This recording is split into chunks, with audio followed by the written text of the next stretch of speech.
como que é Maria Madalena? Existiu mesmo? Que o pessoal fala da Maria Madalena lá, né? Que ela... tem que ter também um romance de Jesus com Maria Madalena. Que foi, e aí dali saiu uma linhagem. Que foi para a França, para a Gália. Os templários que protegiam, né? Exatamente, tem toda essa história, né? Os merovingios que a protegiam. Na França até hoje existe. Eu escrevi um livro agora sobre Maria Madalena. Vai ser lançado ano que vem pela editora Planeta. Eu vou te mandar um na época. Mas aí, a verdadeira história. Eu falo assim, porque tem a parte, o que está escrito na Bíblia. Na Bíblia, primeiro, tem alguma coisa escrita sobre ela. Uhum. E arqueologicamente, você consegue comprovar alguma coisa disso ou não? Até agora, arqueologicamente falando, eu consigo comprovar o contexto de Maria Madalena. Certo. Cultural e histórico. Mas fora da Bíblia, nós não encontramos nenhuma prova arqueológica dela. Fora da Bíblia. Você entendeu? Consigo achar o contexto. Esse é um problema da arqueologia, Sérgio. Seja ela arqueologia bíblica, grega, até a do Brasil. Uhum. Nós trabalhamos com fragmentos de história. Sim. Um pedacinho do quebra-cabeça. Vamos falar, os evolucionistas mesmo, com relação aos fósseis humanos. Sim, os pedaços, né? Uns pedacinhos, um aqui e outro lá. Agora acharam mais um, né? Eu vi hoje na reportagem lá. Estão datando 300 milhões de anos, se eu não me engano, e tal. Pequenininho, às vezes um pedaço num occipital, alguma coisa assim. A arqueologia é a mesma coisa, a gente não encontra o quadro completo. A gente encontra fragmentos e tenta reconstruir a história. A Maria Madalena foi uma mulher judia, pelo que eu cruzo da Bíblia com o conhecimento da época, foi uma mulher de significância assim, cultural e até social muito elevada. Por quê? Naquele tempo, o sobrenome da mulher vinha das seguintes maneiras. O nome do pai dela, fulana, filha de Beltrano. O nome do marido dela, depois que elas casassem. Tem isso nos evangelhos. As mulheres que seguiam Jesus. Lá estava Maria, mulher de Clopas. Maria, mulher de Zebedeu. Exatamente, era o sobrenome. Entendi. Você entendeu? Até hoje, assim, por exemplo, é um pouco machista essa cultura ainda, né? A mulher ainda pega o sobrenome do marido, não o marido da mulher. Mas é que vem dessa coisa linha. Histórica. Em espanhol, né? Quando fala, por exemplo, o sobrenome, a mulher passa a ter o D. Por exemplo, Ellen White, que é uma escritora americana adventista. Os americanos chamam Ellen White. No mundo hispano é Helena de White. De White, por causa do marido. Né? Uhum. Então tinha isso. Era o pai, ou o marido, ou o nome do filho. A mãe de fulano. Não tinha a ideia de dar sobrenome da mulher, a origem dela. Então tem Paulo de Tarso. Mas não existe Paula. Mas e Maria de Nazaré? Não tem na Bíblia a expressão Maria de Nazaré.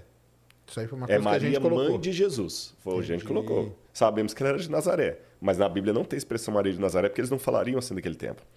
Só que ela é Maria Magdalena. Provavelmente Maria da cidade de Magdala. Olha que legal. Então ela quebrava o estereótipo da época. Entendi. Ela quebrava o estereótipo da época.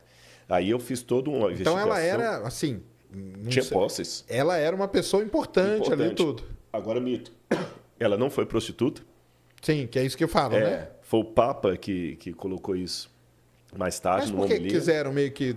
o quê? Quiseram acabar com a imagem dela e tal? Por quê? Aí tem várias histórias. Mas Jesus chegou a conhecer ela, será? Sim. Ela esteve com Jesus e ela foi uma das seguidoras de Jesus.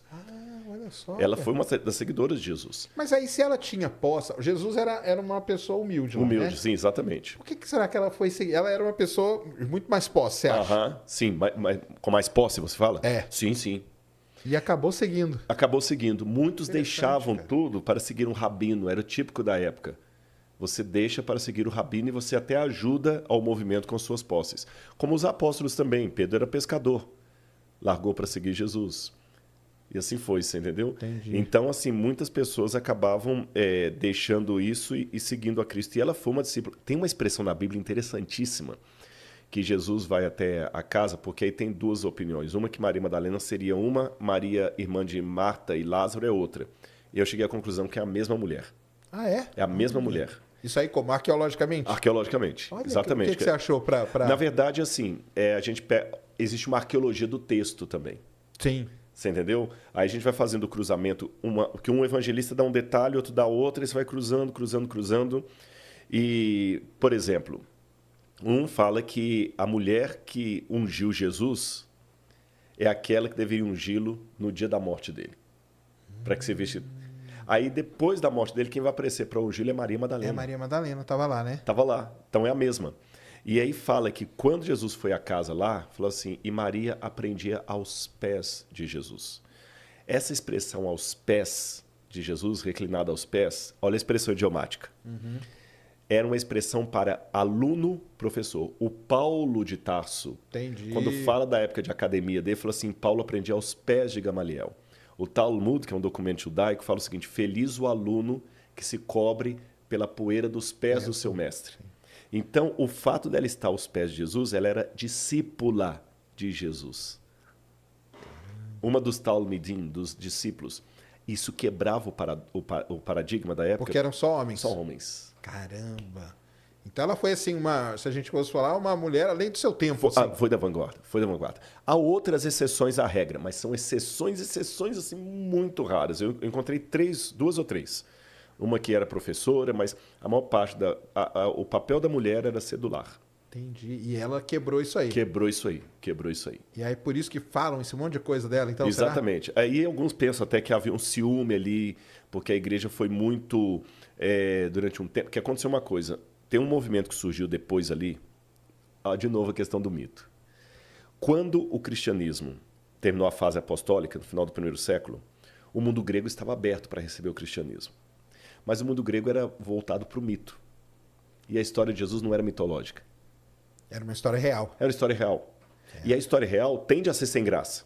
Isso. Deixa eu colocar uma notinha de rodapé. Um sem graça entre aspas. Porque, por exemplo, se eu olhar num telescópio hoje, não é aquele universo mágico que eu idealizava quando criança brincando de astronauta, onde você vê a estrela naquele que a gente desenha e as estrelas sorrindo. Não é aquele universo. Sim. Ele é frio. Se eu pegar até as palavras do Carl Sagan, ele é indiferente. Mas ao mesmo tempo que ele é frio, ele é indiferente. É muito interessante. Você vai soltar uma lágrima quando você olhar para aquela imensidão de estrelas, como eu fiz lá na Serra da Piedade. Exatamente. Você está entendendo? Então, assim, quando eu falo que a realidade ela não é tão extraordinária como o mito, isso não significa que ela não seja maravilhosa.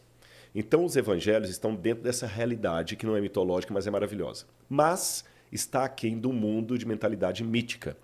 Então, um grupo de cristãos de Alexandria queriam adaptar a pregação cristã ao mundo helenístico. Porque tudo na época era helenístico. Mesmo com Roma dominando, era a cultura grega. E como é que eu vou adaptar? Bom, eu tenho que tornar o evangelho mais coisa. Aí começaram a criar. Qual a lacuna da vida de Jesus? Os 12 aos 30. E qual que era a gama de um herói grego? É justamente a infância e juventude dele, os trabalhos de Hércules. Hércules matando... Cara, então aí, foi assim, caiu como uma luva para os caras. Caiu como uma luva, os caras começaram a produzir textos tardios, como o Evangelho de Maria. Para essa fase de Jesus. Exatamente. Caramba, aí que surgiram os chamados evangelhos apócrifos. Sim. Onde Jesus, por exemplo, uma das histórias que Jesus uma vez estava brincando com os passarinhos, o pai dele chamou a atenção, ele bateu, passarinho de barro, ele bateu palmas, os passarinhos de barro saíram voando. Aí tinha uns meninos que queriam bater em Jesus e falaram com ele assim, olha, adivinha o que tem dentro daquele lugar lá. Entendi. Se você adivinhar, a gente te libera. Se você não adivinhar, a gente vai te bater. Lá dentro tinha um monte de menino pronto para bater em Jesus. Jesus foi lá dentro, tem um monte de porco. Quando eles abriram a porta, saíram um monte de porco. Jesus transformou os coleguinhas em porcos. Quando os pais do menino foram reclamar com José Maria, Jesus levantou a mão e matou os dois. Então essas coisas todas estão nos evangelhos apócrifos, que o pessoal fala que Constantino censurou.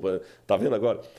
Aí nisso surgiu um movimento que não deve ser confundido com o agnosticismo que eu falei, chamado gnosticismo, sem A. O gnosticismo diz o seguinte, tem um conhecimento secreto que te liberta. E nesse conhecimento secreto, eles começaram a falar que entre nós e Deus tem vários eons de elevação espiritual. E nesse mundo mítico ainda faltava uma figura da mulher. Aí eles falavam que tinha o Deus Pai, Deusa Mãe e Deus Filho Jesus. E a Deusa Mãe foi encarnada em Maria Madalena. Aí começou todo aquele mito de Maria. Provavelmente por causa disso. Aí você não corrige um erro, um extremo com outro extremo. O Papa, acho que foi o Inocêncio VIII, se eu não me engano, não vou lembrar qual dos papas que foi. Ele pegou e fez uma homilia, onde ele falou que Maria Madalena era prostituta. Ah, então é daí que surge essa história. Aí surgiu, século VI. Aí surgiu, Maria Madalena prostituta, ficou até hoje, igual os índios do Brasil, que hoje são índios, não tem nada a ver com a Índia.